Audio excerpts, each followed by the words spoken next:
사람이 태어나서 유소년기를 지나 청소년기를 거치면서 삶의 의미에 대한 물음을 던지는 것을 봅니다. 나는 누구인가? 나는 왜 살아가는가? 무엇 때문에 살아가고 있는가? 어떻게 살아가야 하는가? 또 어떠한 삶이 보람 있는 삶인가? 이러한 어떻게 보면 철학적인 질문을 하는 것을 경험을 하지요. 이 러시아의 대문호인 도스토옙스키는 이렇게 이야기를 합니다. 인간의 존재는 인간 존재의 신비는 인간이 그저 단순히 살아간다는 데 있지 않다. 무엇을 위해 인간이 살아가는가 하는 그 목적에 있다, 그렇게 말합니다. 그러면서 인간은 무엇을 위해 살아가야 하는지에 대한 확고한 생각이 없이는 비록 빵이 풍부할지라도 살기를 원하지 않을 것이며 이 땅 위에 살아남느니 보다는 차라리 자살해버리고 말 것이다, 이렇게 이야기를 해주고 있습니다. 물론 이곳에 다 우리가 100% 공감한다 말할 수는 없겠습니다만은 무엇을 위해 살아가는가, 그 목적이 분명한 삶을 살아가는 것이 필요하다는 거죠. 인간은 우리의 삶의 의미를 부여하고 그 목적을 설정하고 나아갈 때에 보람 있는 삶을 살아가는 것 같습니다. 무엇 때문에 사는가라는 질문에 대한 답이 확고한 사람은 어떤 시련에도 굴복하지 아니하고 그 목적을 향해 힘찬 발걸음을 걷게 될 것입니다. 오늘 성경에는 삶의 의미와 목적을 분명하게 설정하고 살아간 사람들이 많이 소개가 되고 있습니다. 그 가운데 오늘 바울은요, 예수 그리스도를 알기 전에는 예수님을 믿는 사람들을 박해하고 그 사람들을 잡아 감옥에 가두는 일에 열심을 내었던 사람이었습니다. 그런데 그날도 대제사장으로부터 공문을 받아서 다메섹으로 가서 예수 믿는 사람들을 잡아서 감옥에 가두겠다는 열정을 가지고 다메섹으로 가는 길 가운데에 부활하신 예수님을 만나게 되고 변화된 삶을 살아가기 시작을 합니다. 그 전까지 예수를 믿는 사람들을 잡아 감옥에 가두는 게 그 목적이었다고 한다면 예수 그리스도를 만난 이후에 이 바울의 삶은 예수님을 전하는 삶으로 변화되었다는 것이에요. 그의 삶을 보게 되면 복음을 전하는 일에 온 몸을 바쳤습니다. 복음을 전하는 목표를 설정을 하고 어떤 시련과 역경 가운데에서도 자신의 삶을 주님께 드리는 것을 볼 수가 있다는 것이죠. 이렇게 변화된 사람으로, 구원받은 사람으로 복음을 전하는 전도자의 삶을 살아갔다라는 거예요. 오늘 우리가 살펴보고자 하는 본문에서도 구원받은 사람으로 또한 복음을 전하는 전도자로서 자신이 어떠한 자세를 가지고 살아갔는가에 관해 간증하고 있습니다. 오늘 우리도 마찬가지입니다. 예수 그리스도를 나의 구주로 고백한 사람으로서 우리는 하나님의 자녀가 된 줄로 믿습니다. 하나님의 자녀, 특별히 하나님의 자녀들에게 하나님께서는 너희가 세상 가운데서 나의 자녀로서 아름다운 삶을 살아가라, 이렇게 명령을 하셨다는 거예요. 그럼 어떻게 살아가는 것이 하나님의 명령에 아름답게 순종하며 살아가는 삶일까? 오늘 본문을 통해서 예수 믿는 구원받은 하나님의 백성으로 어떤 삶을 살아가야 될 것인가를 한번 살펴보고 은혜를 나누어 보고자 합니다. 오늘 먼저 우리가 복음을 듣고 구원받은 사람으로서 영혼에 대한 사랑의 마음을 가지고 살아가야 한다라는 것이죠. 복음을 전하는 이유가 무엇입니까? 바울이 왜 목숨을 걸고 그렇게 복음을 전했을까요? 그것은 바로 예수 그리스도, 복음을 알지 못하는 사람들이 지옥을 향해 가고 있는, 죽음 가운데 있는 자들이 사망에서 옮겨 생명의 길로 나아가도록 길로 인도하기 위함이었다는 거예요. 그 말은 그 사망 가운데 있는 영혼이 불쌍해서 그들을 향한 사랑의 마음을 가지고, 야, 너무나도 불쌍하다, 저 죽으면 안 되잖아, 살려야지, 그 마음을 가지고 그들에게 복음을 전하기 시작을 했다라는 것입니다. 바울은 그러한 사랑의 마음이 넘쳤음을 성경은 보게 됩니다. 그래서 19절에 보니까 이렇게 말하거든요. 내가 모든 사람에게서 자유로우나 스스로 모든 사람에게 종이 된 것은 더 많은 사람을 얻고자 함이라. 말씀해 보니까 나는 모든 사람에게 자유롭지만 종이 되었다, 이렇게 표현을 합니다. 그렇죠? 바울은 신분상으로 자유인이었습니다. 로마의 시민권을 가진 사람이었습니다. 이 당시에는 로마가 세계를 지배하고 있을 당시예요. 그 시대에 로마의 시민권을 가졌다고 하는 것은 식민지의 종처럼 노예처럼 살아가는 사람들과는 신분의 차이가 있다는 것입니다. 로마 시민권을 가진 사람으로 어떤 곳을 가든지 로마가 지배하는 곳에서는 자유인으로서 로마의 시민으로서의 권리를 누렸다라는 것이죠. 사도행전 16장에 보면 바울이 빌립보에 가서 복음을 전합니다. 복음을 전하다가 이제 붙잡혀가지고 감옥에 갇히게 되지요. 그때 바울은요, 그 병사들에게 이야기하는 거예요. 내가 로마 시민인데 로마 시민인 나를 이렇게 감옥에 함부로 가두어둘 수 있느냐라고 항의를 합니다. 그랬더니 자기 상관에게 그것을 이 병사들이 보고를 했더니 즉각 감옥에서 끄집어내는 거예요.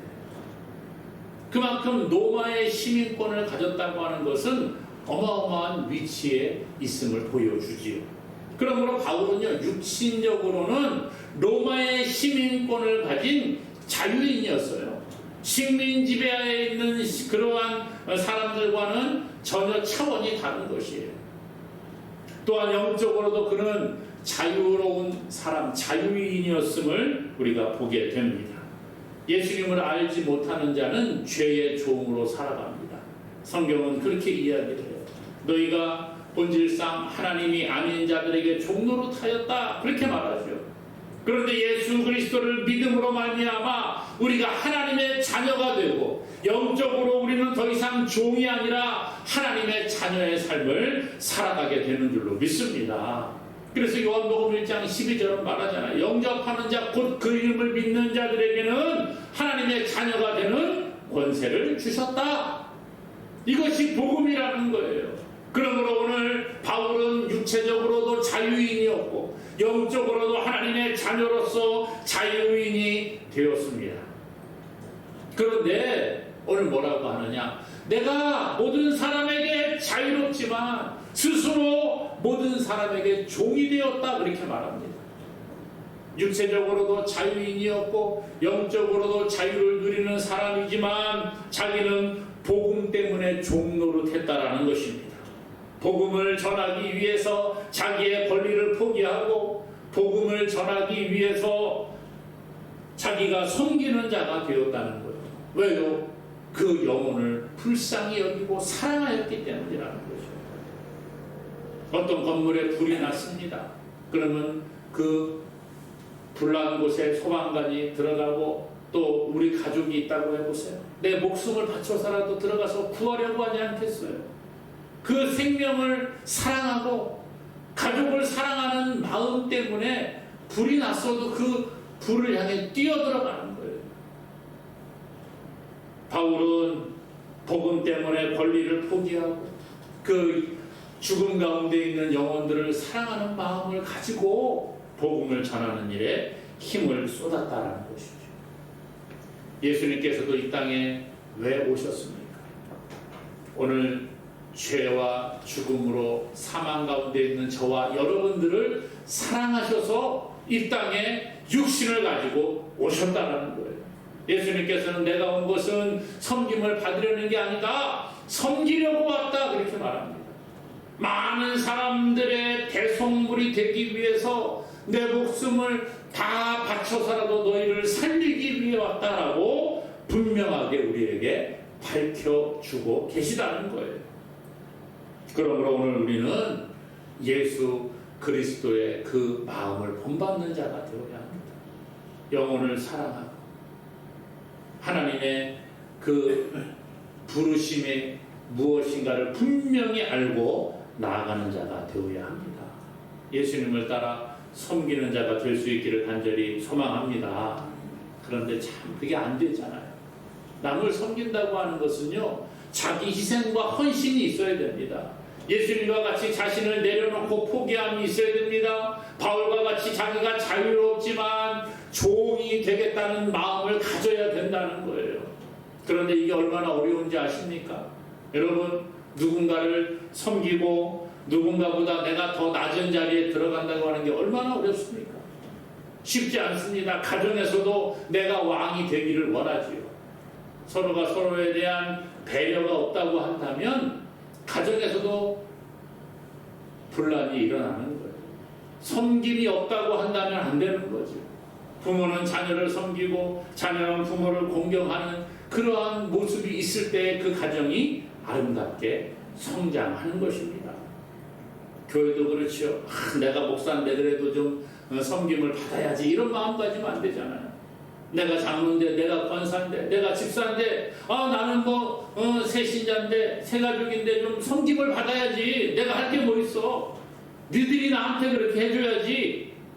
이래서 안 된다는 거예요. 오늘 영혼을 사랑한다고 하는 것은 내가 높은 자리에 올라가는 것이 아닙니다. 내가 영혼을 사랑한다고 하는 것은 내가 섬김의 자리에 들어가는 거예요. 그 사람을 사랑하는 마음을 가지고 그 사람을 높여주고 그 사람의 필요를 채워주는 것, 이것이 바로 영혼을 사랑하는 첫걸음이 되는 줄로 믿습니다. 바울은 오늘 이러한 섬김의 본을 보여주었습니다. 영혼을 사랑하는 마음이 있었습니다. 그래서 많은 사람들에게 종의 모습으로 다가갔다는 거예요. 20절 밑에 이렇게 보게 되면 유대인들에게는 유대인들의 모습으로 갑니다.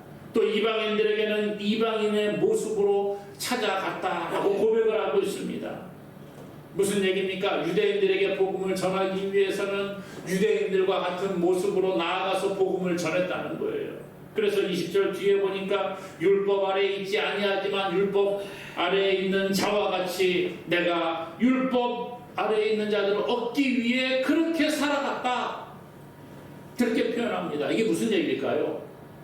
유대인들은요, 하나님의 율법을 지키는 것을 최고로 생각을 하고 살아갔습니다. 이것을 바울은 누구보다 잘 알았죠.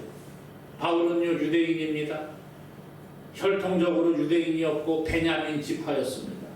흠이 없는 바리새인이었다라고 그렇게 표현을 하고 있어요. 율법을 철저하게 지켰습니다. 유대인들, 그중에 바리새인들은 어렸을 때부터 태어나서 가정에서부터 율법을 지키는 교육을 받고 자라났습니다. 그러므로 하나님의 율법을 지킨다는 것을 생명처럼 여기는 자들이 바로 유대인들이에요. 그들에게 복음을 전하기 위해서 바울은 그 율법을 철저하게 지키면서 봐라, 나도 똑같은 너와 같은 유대인이다. 나도 바리새인이다. 그런데 우리가 이것 갖고는 부족하다. 예수님을 믿어야 된다라고 복음을 전하고 있었다는 거죠. 유대인들을 사랑하기에 유대인들의 모습으로 다가갑니다. 21절에는 보니까 율법 없는 자들에게, 이방인들에게는 율법 없는 자의 모습으로 내가 다가갔다 그렇게 말합니다. 무슨 얘기예요? 유대인들은요, 이방인들을 아주 하찮게 여겼습니다. 이방인들과 접촉하면 부정해진다고 생각을 했어요. 그렇기 때문에 이방인들과 말도 섞지 아니하고 가까이 하지도 않았습니다. 접촉하면 내가 부정해지고 이 정결 예식을 행하고 그 기간이 차기까지는 내가 부정한 사람이라는 그런 생각이 있었습니다. 같이 음식도 나눠 먹지 않습니다. 그런데 바울은 이방인들의 영혼을 불쌍히 여기고 사랑해서 그들에게 복음을 전하기 위해 그들과 함께 앉아 식사하고 그들과 함께 이야기하고 접촉하고 함께 희로애락을 나누었다는 거예요. 어떻게 그렇게 할 수 있었습니까? 영혼을 사랑하는 마음이 있었기 때문에 그랬다는 거예요. 22절에도 보면 약한 자들에게는 약한 자의 모습으로, 내가 여러 사람에게 여러 모습으로 그들에게 다가갔다, 이런 표현을 하고 있어요. 영혼을 사랑하기 때문에 약한 자들에게는 약한 자의 모습으로, 약한 양심을 가진 자, 그들이 상처받지 않도록 그렇게 했다는 거예요. 교회 안에서 이런 모습이 있기를 원합니다. 다 똑같지가 않아요. 다 나와 같은 믿음을 가지고 있지가 않아요. 저 사람은 왜 저래? 물론 그렇게 이야기할 수도 있겠죠. 그러나 그 사람을 이해하는 마음이 있기를 원합니다. 오늘 우리가 자꾸 내 기준으로 사람을 판단하고 그래서 안 됩니다. 그 사람의 영혼을 사랑한다고 하면 그 사람에게 맞추어 줄 수가 있어야 되는 거예요. 내가 그 사람에게 맞추어 줄 때에 그 영혼을 얻게 되는 줄로 믿습니다. 그렇다고 해서 뭐 박쥐처럼 행동하라는 것이 아니에요. 여기 붙었다 저기 붙었다 하라는 게 아니라 그 사람을 이해해주고 그 사람을 위해서, 그 사람의 영혼이 구원을 받기 위해서 도와주어야 한다는 거예요. 복음은 변화되어서는 안 됩니다. 그러나 복음을 담는 그릇은 바뀔 수가 있다는 거지요. 밥은 변하지 않지만 그릇은 바뀔 수가 있다는 거예요. 오늘 복음이 그렇다는 거예요. 복음의 진리는 변화되어서는 안 되는 겁니다. 그러나 이것을 어떻게 저 사람에게 효과적으로 전할 것인가? 우리는 그것을 연구해야 돼요. 왜요? 그 영혼을 사망에서 생명으로 옮기기 위해서는 영혼을 사랑하는 마음이 있으면 어떻게 해서 저 사람에게 복음을 잘 전할 수 있을까? 그 마음을 가지고 나아가는 것이 필요하다는 것입니다. 목회자로서 그런 고민들을 할 때가 참 많이 있습니다. 교회는 다양한 사람들이 모인 장소이죠. 생각이 다르고 학력이 다릅니다. 이해도가 다르고요. 자라온 환경이 다릅니다. 주일학교, 초등학교 1, 2학년, 3학년에게 전해야 되는 복음하고 어른들에게 전해야 되는 복음, 대학생들에게 전하는 복음은 똑같잖아요. 그런데 그들에게 전할 때 전달하는 방식은 달라지는 거예요. 초등학교 1, 2학년 애들에게 대학생들에게 이야기하듯이 막 무슨 철학적으로 변증법적으로 이렇게 막 이야기를 하면 무슨 얘기인지 하나도 못 알아듣겠죠. 반대로 대학생들에게, 초등학교 1학년들에게 이야기하듯이 그렇게 이야기를 하면 대학생들이 뭐라고 하겠어요? 저 사람이 나를 뭐 어떻게 생각을 하나, 이럴 거예요. 목회자의 고민 중에 하나가 그거예요. 오늘 우리도 여기에 이렇게 성도들이 앉아 계시지만 우리가 다 다르잖아요. 학력이 다르고 살아온 환경이 다르고 살아가는 방식이 다르고 그렇기 때문에 이해하는 것들이 다 다릅니다. 목사가 어떻게 이 복음을 잘 설명할 것인가 고민하지 않을 수가 없어요. 누구의 눈높이에 맞춰야 될까? 어떻게 이야기를 해야 될까? 그러다가 보니까 때로는요, 똑같은 이야기를 이렇게 이야기하고 저렇게 이야기하다 보니까 자꾸 길어져요. 우리 목사님이 했던 얘기를 또 하고 했던 얘기를 또 하고 이럴까? 이렇게 말하는 분이 계시고, 또 어떤 분들은요, 우리 목사님 얘기는 도대체 못 알아듣겠다. 왜 이렇게 어렵게 이야기할까? 이런 분들도 계시고요. 어렵죠. 그러나 중요한 것은 뭐예요? 예수 그리스도를 믿는 그 믿음이 우리를 구원으로 이끌어가는데 이것을 어떻게 그 영혼에게 잘 설명을 해서 그 믿음을 성장시킬 수 있을까 하는 것이죠. 바울은 그것을 연구했다는 거예요. 그것을 위해서 영혼을 사랑하는 마음으로 내가 자유인이지만 모든 사람에게 종과 같은 모습으로 섬기고 나아갔다는 거예요. 이방인들에게는 이방인의 눈높이에 맞추어서 복음을 전하고 유대인들에게는 유대인들의 눈높이에 맞추어서 복음을 전하고 연약한 자들에게는 연약한 자들의 눈높이에 맞추어 복음을 전하는 삶을 살아갔다. 그렇게 말하고 있습니다. 지금도 세계 각국의 많은 선교사님들이 나아가서 활동을 하시는데요. 선교사님들도 이런 고민을 가지고 나아갑니다. 문화가 다르고 언어가 다르고 생각이 다른 사람들에게 복음을 어떻게 효과적으로 전할 것이냐 고민해야 되는 거예요. 그들에게 다가가기 위해서 복음의 진리는 변화되어서는 안 되지만 그 복음을 전달하는 이 기술에 대해서만큼은 우리가 연구하고 나아갈 필요가 있다는 것입니다. 그러므로 사랑하는 여러분, 우리 가운데 영혼을 사랑하는 마음을 달라고 기도할 수 있기 원합니다.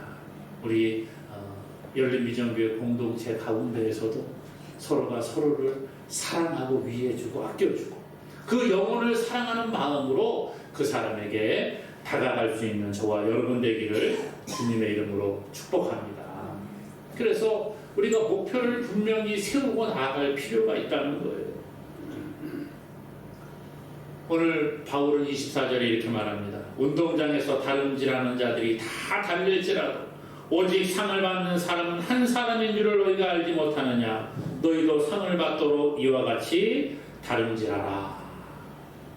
여러분, 달리기 누가 상을 받습니까? 1등한 사람이 상을 받는다. 오늘 이렇게 이야기를 하잖아요. 달리기 할 때 100명이 만약에 뜁니다. 100명이 뛰어가는데 저 결승점이 저 눈앞에 보여요. 그런데 제일 그 중에서 달리기 제일 잘하는 사람, 누가 봐도 저 사람은 맨날 1등하는 사람이에요. 그런데 그 사람이 반대 방향에서 막 달려갑니다. 그럼 1등 할까요? 못 할까요? 절대 할 수가 없죠. 아무리 빨라도 1등을 못 합니다. 왜요? 꼬린 지점을 향해 달려가야 되는데 반대 방향으로 달려가고 있어요. 옆에 방향으로 달려가고 있어요. 그러면 1등을 못 하는 겁니다. 법대로 레인을 지켜서 결승점을 통과할 때에 상을 받게 되는 거예요. 당시 고린도에는 3년마다 이스무스라는 이러한 경기가 성대하게 행해졌습니다. 거기에 종목 가운데 달리기, 경마, 지금 권투와 비슷한 그런 경기들이 행해졌는데 이것을 이 사람들은 잘 알고 있죠. 그러기 때문에 바울은 그것을 염두에 두고 이야기하는 겁니다. 경기하는 사람들이 운동장에서 다름질하는 사람들이 다 달릴지라도 상 받는 사람은 한 사람이야. 그런데 법대로 경기해야 된다라는 거예요.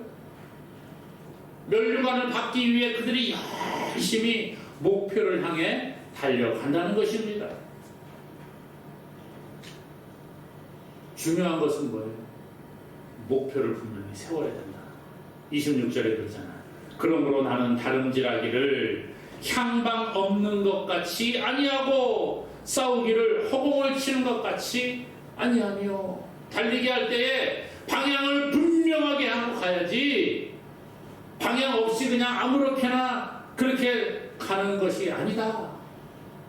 싸우기를 권투할 때에 허공만 열심히 때리면 못 이긴다는 거예요. 목표가 분명해야 한다는 것입니다. 오늘 우리의 목표가 무엇입니까? 우리의 삶의 목표, 목적이 무엇이냐는 거예요. 오늘 성경은 우리에게 말합니다. 이 목표를 분명하게 가지고 나아가는데 그 목표가 뭐예요? 영혼을 사랑하는 마음을 가지고 그렇게 하나님의 영광을 위해 살아가는 것입니다. 그러기 위해서 필요한 것은 절제가 필요해요. 25절에 보니까 이기기를 다투는 자마다 모든 일에 절제하나니, 모든 일에 절제가 필요하더라. 예수 믿는다는 게 쉽습니까? 어렵습니까? 어떤 사람은 예수 믿는 게 쉽다고 말하고 어떤 사람은 예수 믿는 게 어렵다고 말합니다. 쉬울 수도 있고 어려울 수도 있어요. 근데 중요한 것은 뭐예요? 목표가 분명해야 되고 그 목표를 향해 달려갈 때 절제하는 삶을 살아가야 한다는 것입니다. 절제라는 게 무엇입니까? 우리가 교회 나올 때에 때로는 아침에 일어나기 싫다 그래도 일어나서 나오는 것이 이게 절제라는 거예요. 참고 이기고 나오는 거예요. 주일에 어디 다른 곳에 놀러가고 싶은 마음이 있어도 그것을 꼭 참고 교회에 나오는 거예요. 이게 절제라는 거예요. 또한 절제는 무엇입니까? 하기 싫어도 해야 되는 것. 그것도 절제입니다. 하고 싶은 거 딱 끊고 나오는 것만이 절제가 아니라 내가 하기 싫어도 해야 되는 거예요. 성경은 기도하라 말합니다. 기도하는 게 쉽지 않잖아요. 그래도 기도해야 되는 거예요. 이게 절제라는 거예요. 기도하기 싫어도 나를 치고 야 아니야 그래도 성경이 하라고 했으니까 해야지. 이게 절제라는 거예요. 성경 읽어야 되는 거 우리가 알잖아요. 근데 성경 읽기 싫습니다. 그래도 읽어야 되는 거예요. 이게 절제라는 것입니다. 절제라고 하는 것, 내가 하고 싶은 것 안 하는 것도 절제예요. 내가 하기 싫은 것을 내가 끊고 하나님께 나아가는 것, 절제라는 것입니다. 오늘 바울은요 그러한 삶을 살아갔습니다. 하나님께서 주시는 상급을 바라보고 자신을 처소 날마다 복종시키고 그렇게 목표를 분명하게 세우고 영혼을 사랑하는 마음으로 평생을 살아갔다는 거예요. 사랑하는 여러분, 우리는 어떻게 살아가고 있습니까? 예수 믿는 사람으로 내가 하나님의 자녀가 되었다고 말하지만 우리 가운데 영혼을 사랑하는 마음이 있습니까? 우리 가운데 정말 목표가 분명하게 나는 오직 하나님의 자녀로 살겠다는 분명한 목적 의식이 있습니까? 그것을 위해서 내 삶을 절제하며 살아가고 있느냐? 너 자신 한번 돌아보기를 바랍니다. 그리고 바랍기는 하나님께서 주시는 상급을 바라보고 열심을 다해 하나님만을 섬기며 나아가는 저와 여러분 되기를 주님의 이름으로 간절히 축원합니다.